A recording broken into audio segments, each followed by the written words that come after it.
there is a lot of challenge across the business to get the right funding. So we have a fantastic panel. They're all HITEC 100 awardees. I get the pleasure to introduce the panel host, who kind of doesn't need introduction, Mr. Julio Hernandez. But what I want to share about Julio is that in the HITEC spirit, he has contributed tremendously to the HITEC board and the HITEC Foundation board with sharing a lot of strategy sessions with us that have been super helpful as we set the vision and mission for both for HITEC and the HITEC Foundation. So please, a warm HITEC welcome to Julio Hernandez.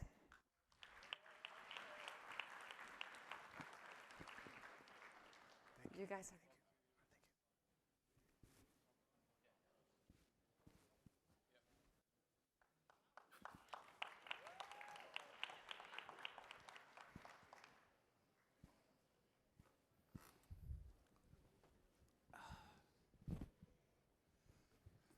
Everyone comfortable?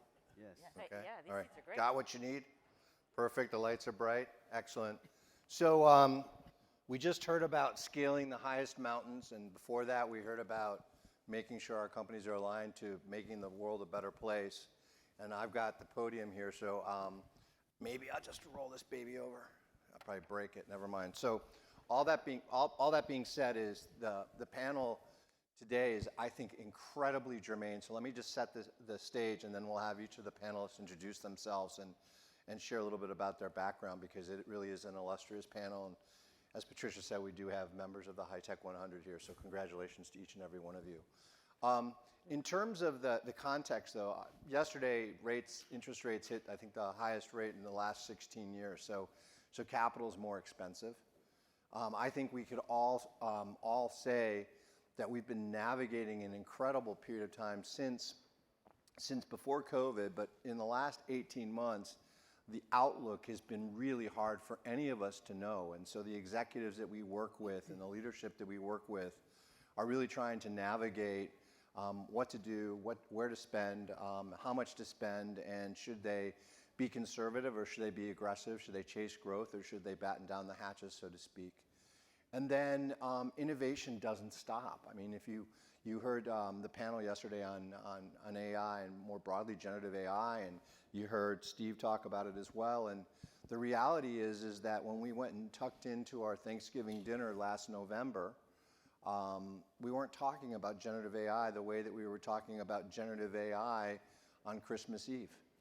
And then coming back in January and talking about it. And I suspect that while that was really a cool thing and there's lots of things we can do, you hadn't planned for it. And planning is a big thing, that there's an intersection here. So today's topic is about really getting the handshake right between the CFO and the CIO, making your raison d'etre, I'm a little French, I apologize, but making sure that you make the case for what you need to do. So with that, I'm going to ask my panelists to introduce themselves, and we'll start with you, down at the end. I'm Raquel Etchick-Thompson. I am a managing director at Bank of New York Mellon. I head their technology and cyber risk, covering approximately 400 applications across our space and 6 of the bank's 12 priority business services. I have to cut it short because Ray told me he's going to cut my budget if I don't.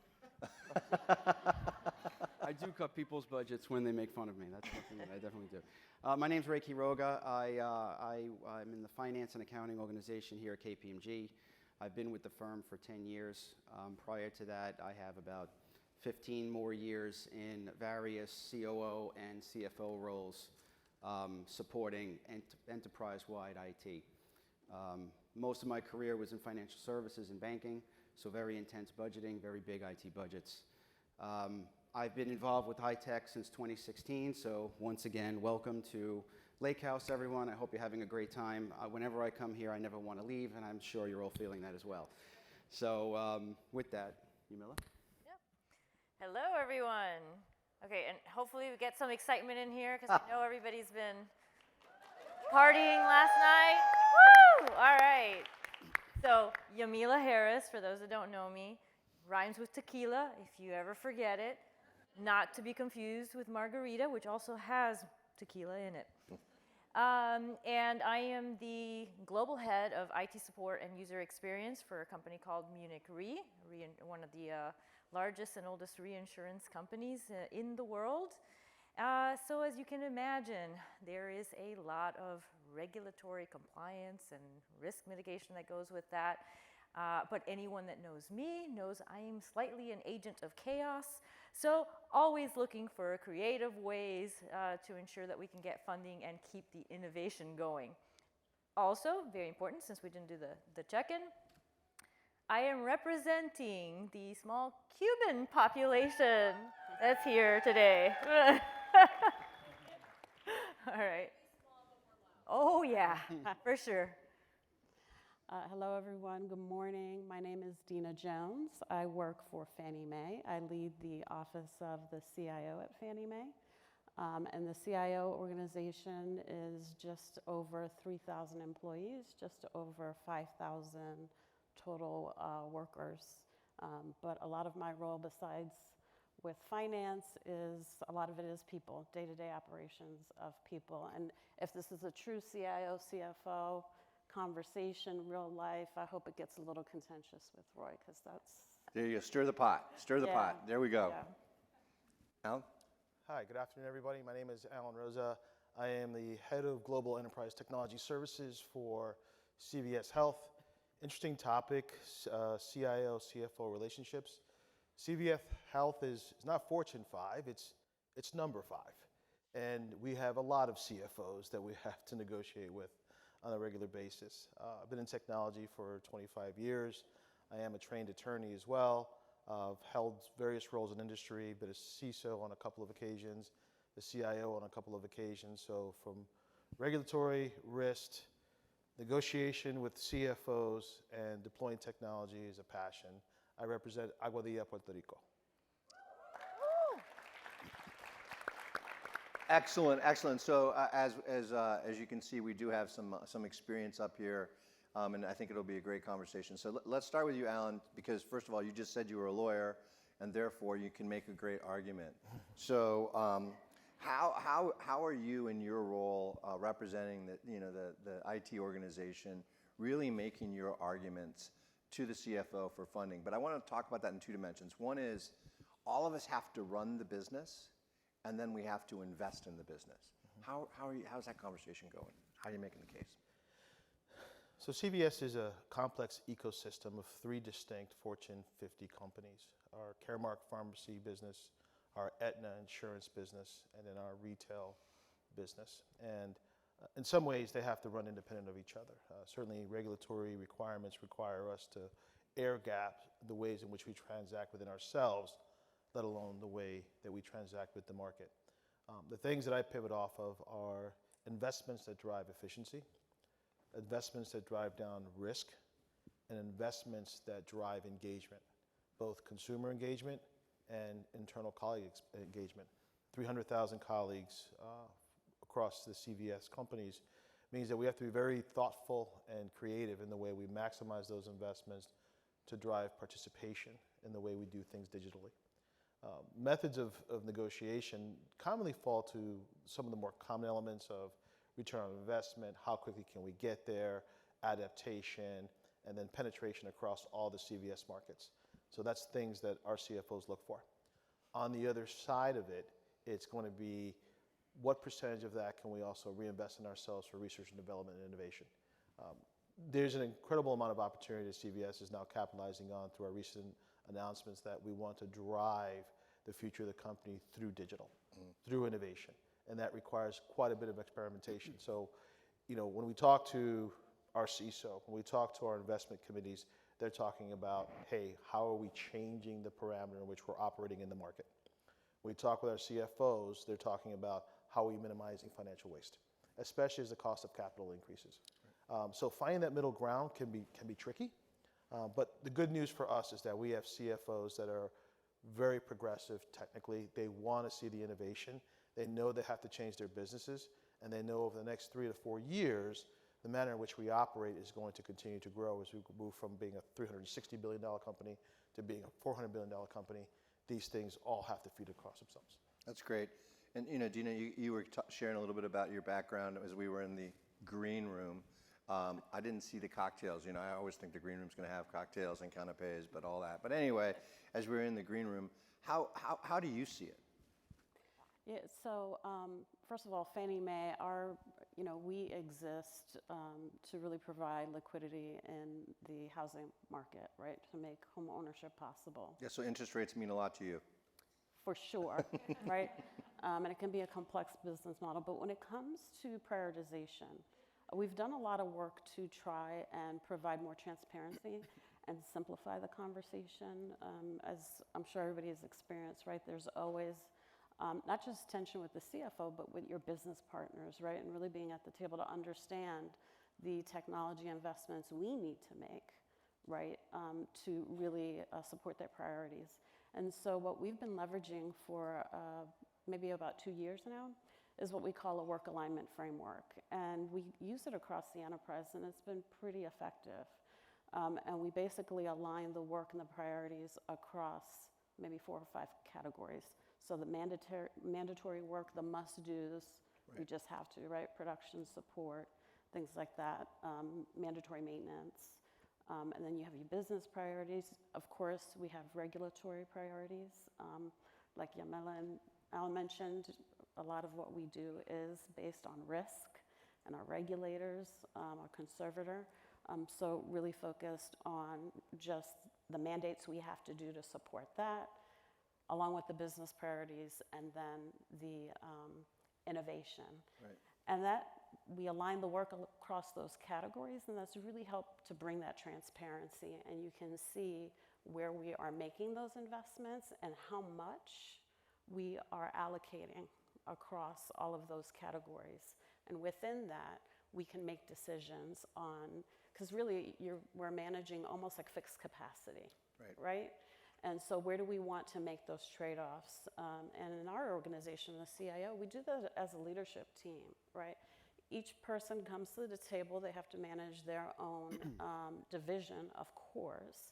But as a leadership team, we have that conversation together, and our CFO is part of that leadership team.Ey're at the table, and that really helps the conversation. Just out of curiosity, I mean, when we were prepping and talking about that, you mentioned that, which I thought was fantastic. How often is he at that leadership meeting? Every meeting. And what's just the cadence on that, just out of curiosity? Like every 2 weeks, every month? We meet weekly for 2 hours. It seems like that's a really fast 2 hours. But yeah, the CFO is there. She is there. She's engaged. And it really helps because she has an understanding of our business, our work, our priorities, and can really challenge and speak up if we are going down a path or making a decision that ultimately will have either a positive, negative impact on our budget. Right. Excellent. So Ray, you're the you're kind of like Darth Vader here, right? So with this room of a bunch of IT executives, and you're wearing that Darth Vader hat as the representative of the CFO.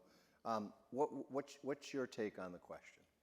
So it is interesting being the recipient of the 2 very well laid out methods that you guys use. If I had a nickel for every time I was asked, do you have a template or a business case that you want to hear, I'd be able to fund the full IT budget. But maybe if I had $250,000 for every time someone asked me that. But what's important to me when I'm looking at it is I like to base my understanding of things on the relationship. So I really look at, from the perspective of it's easier for me to edit what's coming at me versus someone who's authoring what these 2 are talking about. So that's the starting point for me, and I kind of have a collaboration partnership with my clients, and I treat them like clients.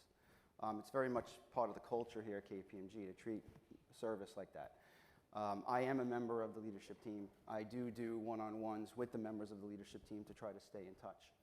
But what I bring to a lot of the conversations is I really look at every pitch or every time we're having whether we're talking about a very large investment or the annual portfolio or the fiscal planning, I look at it from the perspective that everything that we are doing in IT has a bit of a separate genetic code. And with that comes, what are we looking at? Are we looking to make more money, win in the market? Are we improving our IT services? Are we doing infrastructure investments? Are we doing cyber, doing resiliency? So all of those elements come into play. And we're also a very large enterprise IT organization. So when you're putting something new in, something is going to be impacted. Something is going to be changed. Is it in the business? Is it in IT? Where are those impacts happening? How are we going to realize them? And really bring that running the organization like a true business to the table. The other element that I always like to bring is when this thing is done, whatever it is, what's the impact to the operation? Is it impacting the IT operation? Is it impacting the business? How? How are we handling that? Are we saving money? Are we adding revenue? What are we doing? Right. You know, if we have more resiliency, when is your uptime going to be higher? When is that going to happen? So we start talking about those things. And, you know, I also go about it from the perspective of if we're doing innovation, because the root of your question was innovation. I, as a CFO, need to be innovative. I may need to modernize accounting policy to accommodate what we are doing here to drive adoption. So I don't want to have the financials get in the way of a technology investment. I don't want to have it get in the way of I can't afford it right now. Let's see what we can take out in costs. Let's see what we can modernize. How can we absorb the cost for maybe 1 year and then begin to charge it out to the business? There's a lot of different techniques that we could look at. It sounds to me that contrary to the Sith reference, the Darth Vader reference, Right. he does not only deal in, in absolutes. There you go. Financial Jedi. There you Yes, go. There you go.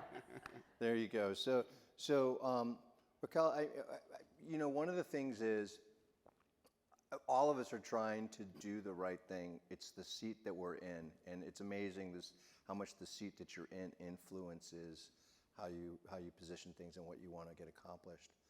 But you know, there are some things that kind of are, for lack of a better term, laws, gravity, right? And one of them is fiscal planning. It's generally on a 12-month calendar. But then, you know, we talked about the, you know, Gen AI. I'm just kind of curious, how constrained do you feel on that 12-month calendar versus flexibility? So from a constraint perspective, yes, we operate on a 12-month calendar, but at the same time, we also leverage Agile to review where we can potentially reallocate funding in instances where we have to shift investments. And as Ray talked about, having regular dialogue and conversations with our business stakeholders to make sure that the priorities that were initially laid out are still the same priorities in the beginning. AI is going to be everywhere. We've heard so many conversations about AI, whether it's generative AI or machine learning. As we look across the board at BNY Mellon, one of the things that we've established is an AI hub or center of excellence. That center of excellence is the center or core of any models, ideas, or AI learning that's been established. Now, at the same time, we've also been told by our CFO, hey, we're not going to fund every single one of these ideas, but let's look at the big ticket wins. Let's look at the things that will bring us the most return on our revenue. As an example, we took our data sets and used generative AI to analyze data across some of our clients in the payment space. We identified clients that were transacting penny transactions, hundreds of thousands of them in a day, and also paying transactional fees. We identified that they were actually paying more in transactional fees than the actual transactions that they were processing. As a result, we had a conversation with a client, which then garnered us additional trust from that client and knowing that we are using the technology and using their data to try to optimize efficiencies for them. And in turn, it creates more return and opportunities for additional revenue in our spaces. So for us, it's not just about throwing more money at AI and saying we're going to use this to, you know, advance our businesses, but also looking at our existing practices to determine where we can affect some cost savings, not just for our clients, but for ourselves. Yeah, and I think that when we look at this idea of the 12-month, you know, calendar, I am absolutely a firm believer that transparency and communication really is the foundation. And the more that you're having that, the more that you can institute things like a dynamic funding model and looking at things slightly differently. Not all projects and initiatives are created the same, right? So I think that trying to look at things from the perspective of, one, having something like what we have is called a startup board. So we have a committee of individuals, almost like a hub and spoke model, right? Where you have your global IT, but you have IT that's embedded in all of the different areas of the business almost representing that voice and that continuous dialogue that's happening. And like Alan mentioned earlier, I think it's more and more common that you don't have one CFO, you have multiple CFOs that are essentially representing the different entities and businesses.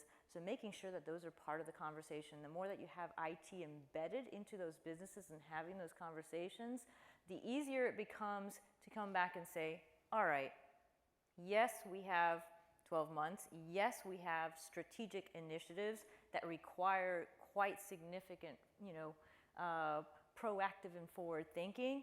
But there are these efforts that are bigger than a bread box, but smaller than these strategic projects. How do we look at these in quarterly cycles? How do we have a continuous fund, but allow for the business to go back and within that quarter, prioritize and reprioritize these smaller efforts and become more nimble in the way that they're executing? Right. And so I think that there's a lot of opportunity. So let's pull on that thread, and then I'm gonna ask you guys a question that you hadn't been prepped for. Ooh, ooh. So, but dynamic funding in this environment, how do you show progress in that, and how do you change the metrics or the promise around that? Do you have any thoughts on that? Well, the key for me, you said, is metrics. And so, first of all, I love what you said. I think that's spot on. And when you said communication, we also have to hope that not only is IT talking to each other, that the CFOs talk to each other. Yes. Because that's a whole nother, right? Yes, Amongst exactly. themselves. But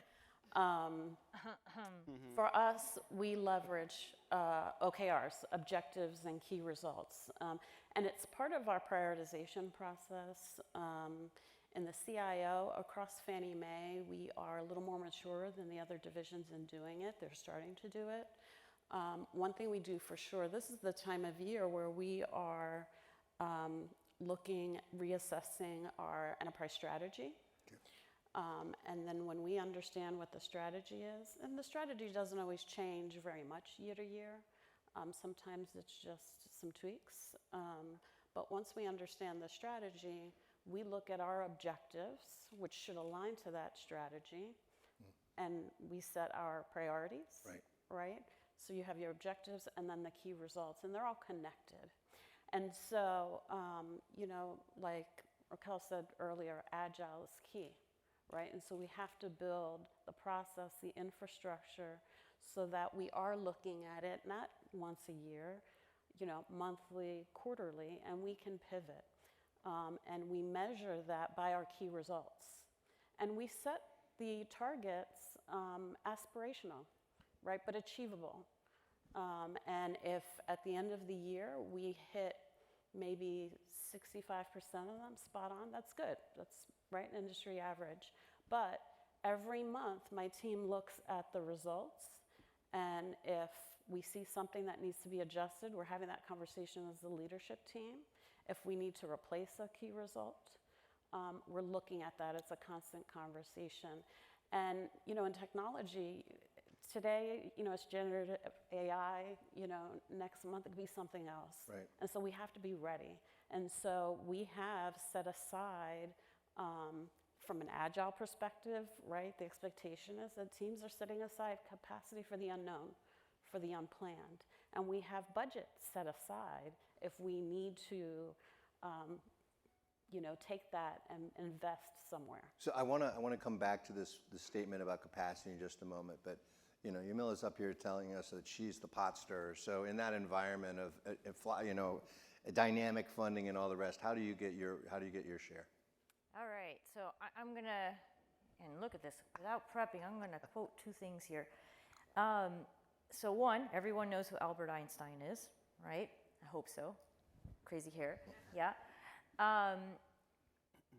He's famously quoted as saying that if I had an hour, I'd spend 55 minutes thinking about the problem, making sure I was focusing on the right problem, which I think is probably the biggest mistake that we all make, is we think we've got the right problem, but we haven't really taken the time to break that down and ensure that we've gotten to the root of what we're trying to solve for, and then 5 minutes trying to solve for it, right? So spend the majority of that time making sure that you're identifying the right problem that you're trying to solve for. Yep. Be agnostic, get to the root. The second part of it is then looking for the value from multiple different perspectives. I think I have the advantage in the sense that, I come from a background of like organizational change management and UX.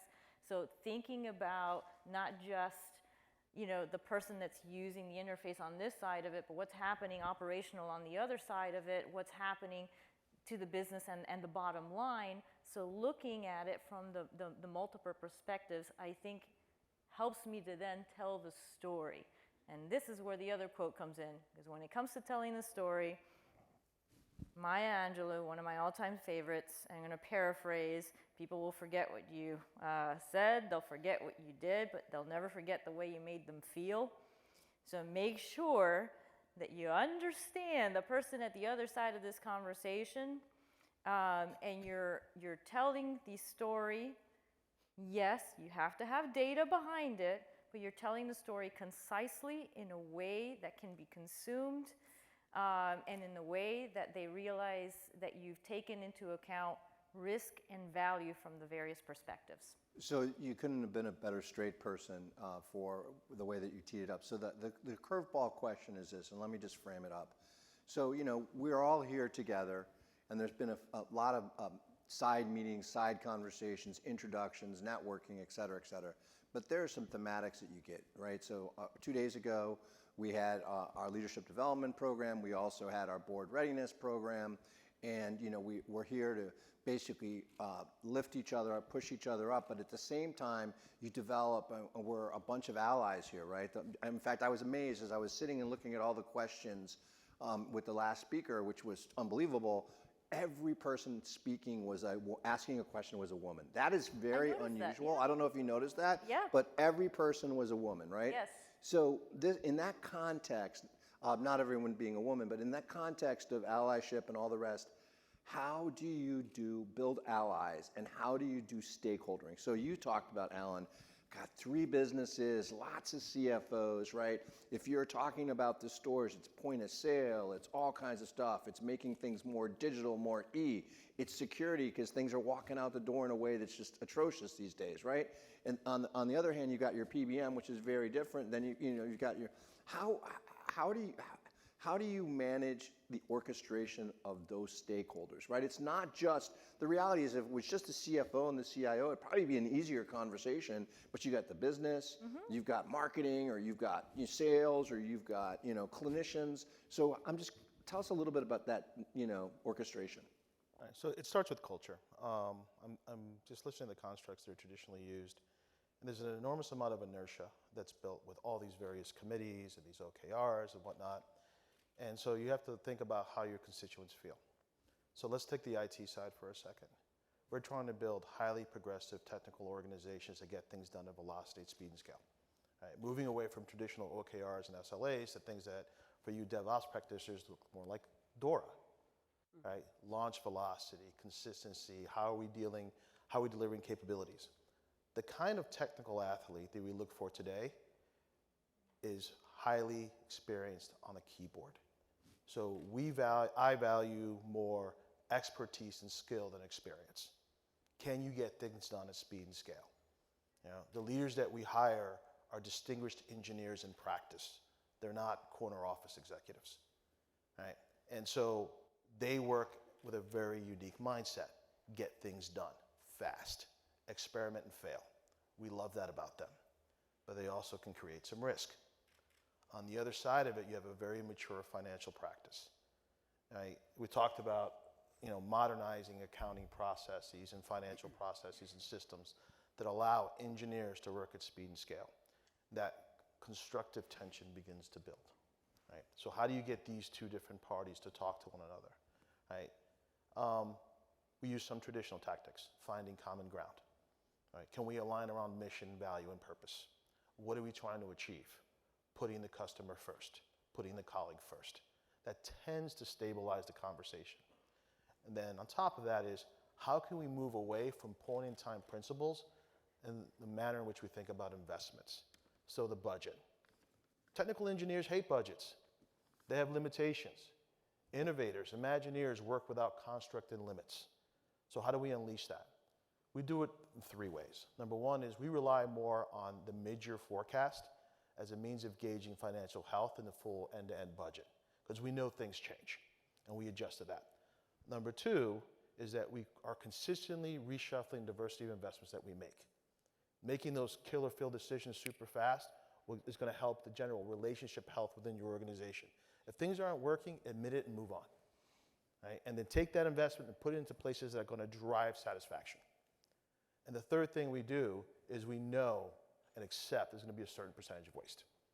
We want to mitigate that risk for sure, but you're not going to innovate without waste. So we acknowledge that up front, we recognize where those investment buckets are, and then we apply them. That allows the finance teams to retain some measure of control and visibility, which makes them happy at the same time and moves them out of the way so engineers can innovate. So Raquel, going back to you and this question about stakeholdering and all the rest, right? So I don't want to make I'm going to make a presumption, but try to frame it the right way. If he's got 3 businesses he's managing, your institution is well-heeled, very established, it's been around for a while, right? And so how, so it may not be as, I don't know, Wild West, or because you made it sound really Wild West, right? But how is your stakeholdering in a financial institution? So we are a 239-year-old bank. We manage over $44 trillion of assets under custody. And so that balance is very delicate. I always bring my culture into everything that I do. So I look at it as a bachata or a salsa dance, or even reggaeton, as a proud Panameña who invented reggaeton. So it's really about, sometimes you have to pick up the tempo, sometimes you have to slow it down. We have hundreds of lines of businesses across our bank. Across our space, we have to balance where the investments go. There's not always going to be investment in one space versus another.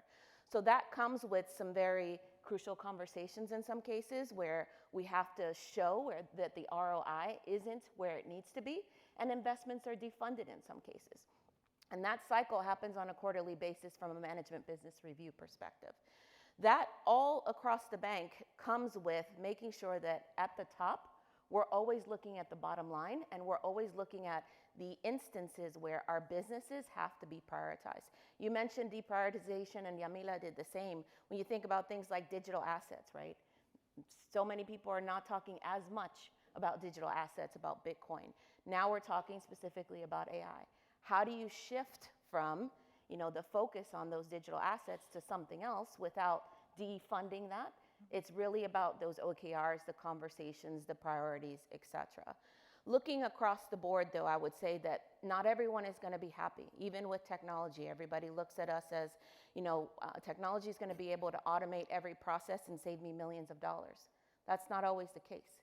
We do find instances where we can find savings. In some cases, it comes with investments up front that at the end yield additional savings. So all of it across the board, I think, is a delicate dance that you have to figure out how to tap. And Julio, I just want to add one comment here, because we talk a lot about getting to the point that we have the funding, right? But the curveball is, there is a dance here, which is also about the workforce management, the resource management, the people behind it, right? And when you're thinking in silos or very project-centric, you lose sight of the fact that if you want to be nimble, if you want to be innovative, if you want to keep things going, you have to have this continuity in terms of the workforce that's helping to deliver that. It's not always the case that I can go and say, yes, fantastic, I was handed all this money, but I have a finite number of resources that are going to be able to deliver this. Yep. And I can't just go to an external, partner and say, come in and pick this up right away. Sure you can.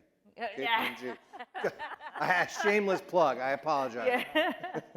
I think for some, in some regards, absolutely. In others, you want to make sure that you're also building this continuity, right? Whether that's the partnership, whether that's internal, but having that continuity of the knowledge and of the expertise.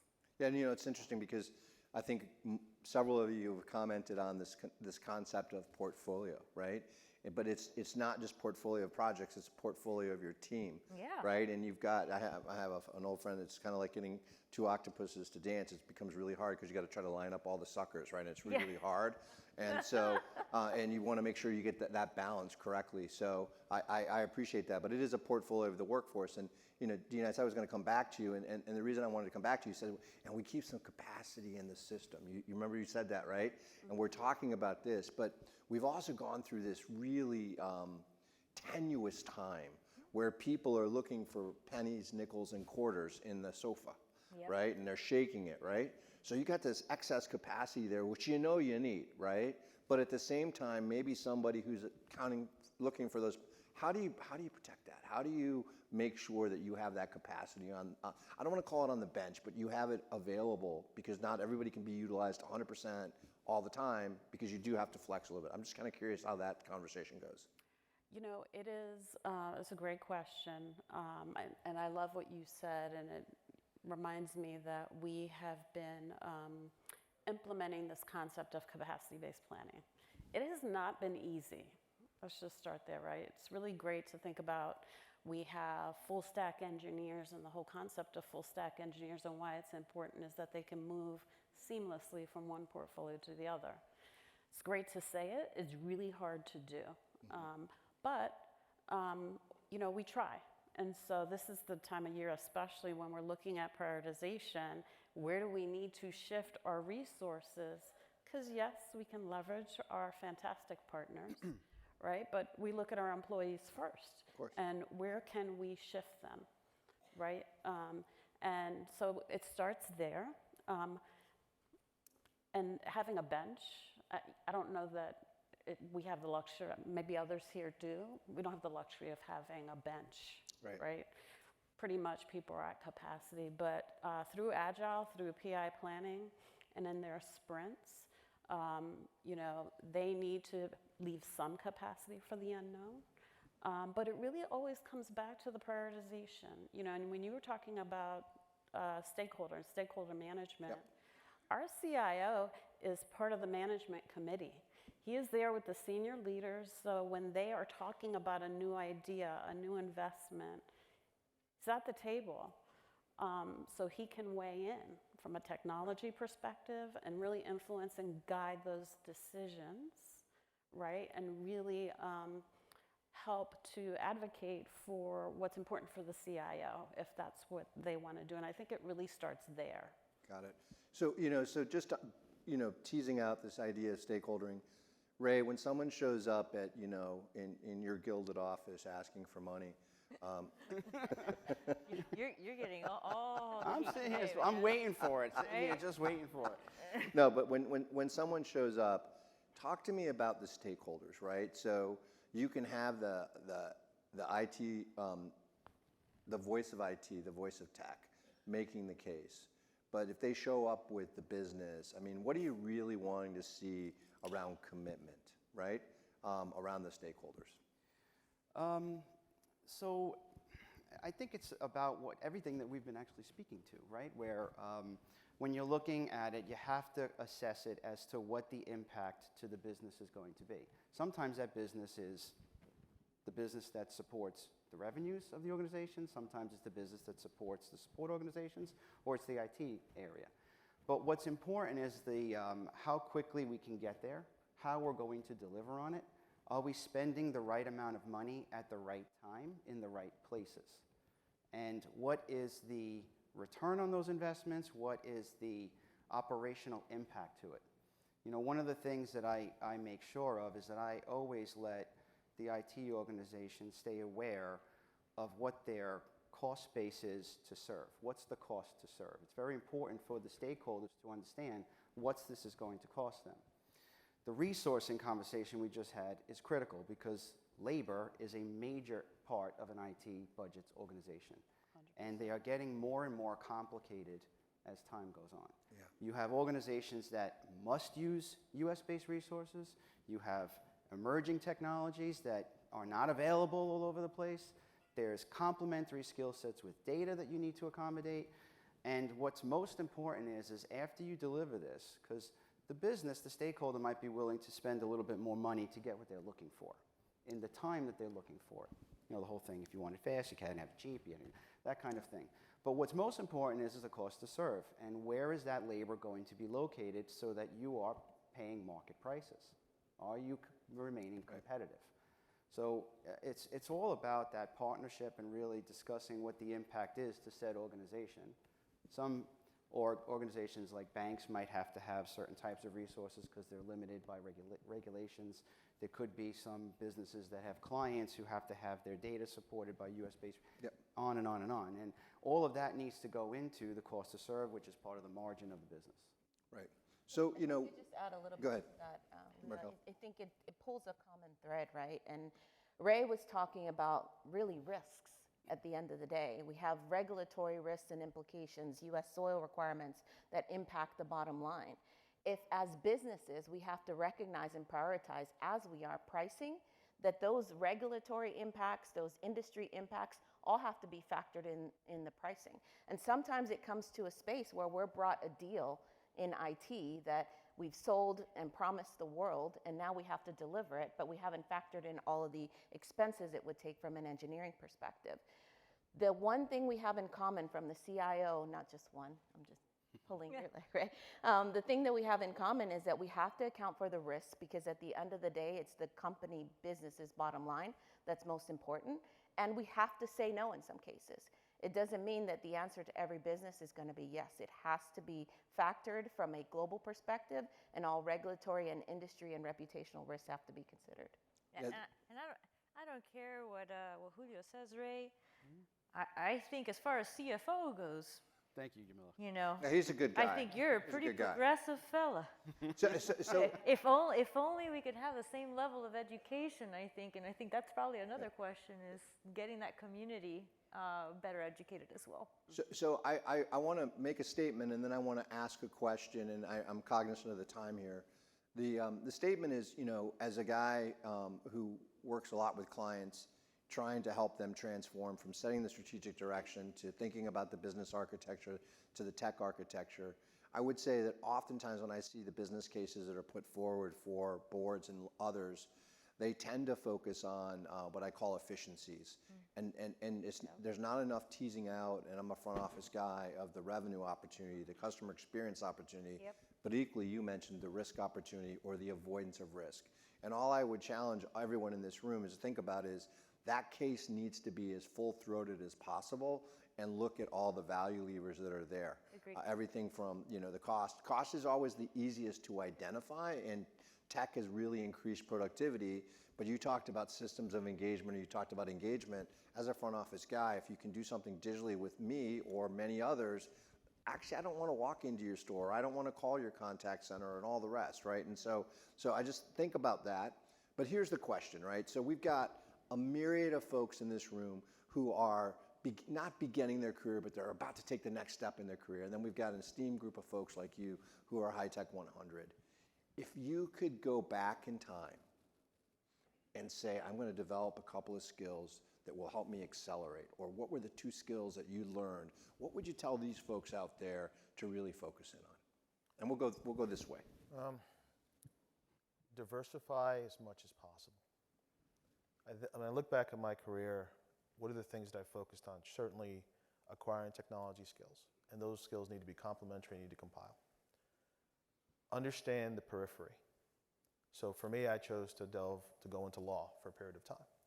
And I used those skill sets to better understand how I process regulatory, compliance, and risk, and how do I apply those to the technology that we build. Right? It's inherent in the way we think about things end to end. My doctorate research work is based on decision systems, human connection, why people do the things that they do.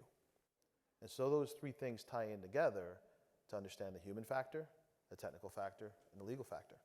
Right? Now you're multidimensional, and you can diversify your career path as you go along. So I would say, don't get stuck in your ways. And I meant it when I said, we look at people today, the opportunity for emerging professionals has never been greater. 20 years ago, experience was a differentiating factor. Today, it's expertise and skill. Right? So here's your opportunity. Dina? Yeah, I love this question. I'm going to keep it simple, a little bit different. And you asked me earlier my experience, right? Yes. How long I had been in technology. I hesitated because technically I've only been in technology for probably just under 10 years, even though my experience is working on technical transformations. I come from the business. And so some of the advice I would give is, having that background can be an asset in the technology world. Absolutely. Number one. Number two, especially for women that desire to be in the C-suite, CIO, CEO, having the skill to manage a P&L, to manage a budget is critical. And there are just various ways you can begin to develop that early in your career. I think it is just so critical. This might not be the sexiest topic, but when you reach that level, a lot of the discussion and the time that we spend is on our investments, our priorities, the budget impact, the trade-offs, right? And sometimes you have to get creative in where we're gonna find, because we're not gonna get more money, but we have to do it, and where can we make those trade-offs? Very much adult conversations, right, that you grow into, and you're aligned to the mission of what the company is trying to do, what the enterprise is trying to accomplish, and being able to tell the story, I think, is absolutely critical, important. Yamila? Yeah, and I think that for me, this kind of goes back to really understanding the problem, right? So the skills in really going back, it actually goes back to its mediation practices. Well, it is, right? Not win-loss, but win-win, right? As much as you possibly can. And finding those ways to cast a wider net of value and opportunity, which goes back to negotiation, goes back to influence, goes back to mediation in a sense, I think are very critical skills. And those all factor in, to the problem-solving nature that most of us that are in some form of technology, right, we all have that problem-solving mentality. But you have to have that balance of the problem-solving mentality in a way that aligns with your ability to influence, negotiate, and mediate. Ray? You said two things, right? 'Cause Or my list you is know way what, if longer you than need two. three because Of you're things I do needy, over. that's fine. So I think the first and foremost that I would look at is it's a flavor of what we were talking about to really understand why the organization that you're working for is in existence, right? And that is part of the culture, the genetic code of why they're there, and then within that, how they are making money. From there, understand what the strategy of the organization is to retain their position and expand on it, or to continue to serve in the manner that they are, and then looked at the IT strategy supporting that. Those elements are really going to help you with your problem solving, like you mentioned. They will help you align your business cases, because everything should be tied to something in support of why the organization is in business and how they make money. That will let you go and get you open doors for you and negotiate any landscape. It'll put you in front of people that are involved in those decisions. And I have found that once I began to start doing that, I began to understand what path to take to benefit the organization I'm in or to further my career. That's great. Raquel? So the first one I'll start with is really built on relationships. As I look around this room, right? How many, can I get a woo from the proud Latinos and Latinas in this room? Right? Exactly. But in every meeting that I've been, in most cases throughout my career, I am the one. I am the only. I am the person in the room that stands out because I am the person of color. And so what I would say is the first one is to be authentic to yourself and leverage the relationships around you to recharge. I can tell you coming here and sitting in this room is like recharging my battery for me. That's one skill set that you cannot forget. Look around this room and look at all these faces. Build relationships with the people that you never know 10 years from now can be the person that you come across for a job opportunity, for learning, for building knowledge, skill sets, etc. So I would say focus on building relationships, and remember that relationships are reciprocal. That means you pour in and you receive as well. The second thing I will say is be agile, be nimble, be willing to learn different skill sets if you have to. Coming from the backgrounds that we come from, we've often had to adjust. I mean, I came to this country because my country was torn by war in Panama when we were invaded by the US. And in that experience, I came to the US knowing nothing about the culture, 10 years behind, and having to adapt. That means a skill set that we were taught innately from our cultures is something that you have to take into the workplace as well. So I would say that second skill set is to be willing to learn new skills, to be nimble, as Yamila said, and to always be willing to make connections. That's great. So first of all, I mean, clearly you probably thought this was all going to be just about dollars and cents, but hopefully you took more away from it than that. It really is about how you navigate, how you really frame the issue, as Yamila said, get the issue framed the right way, break down the problems, and then figure out how to solve it. It's about stakeholdering and getting alignment as best you can, because you have to move the agenda and you need to get to yes, or you need to get to no. Where you don't want to get to is maybe. It doesn't help anybody. And then the last thing that I think, just in listening to this group and what you guys have said, is each of you is a good communicator.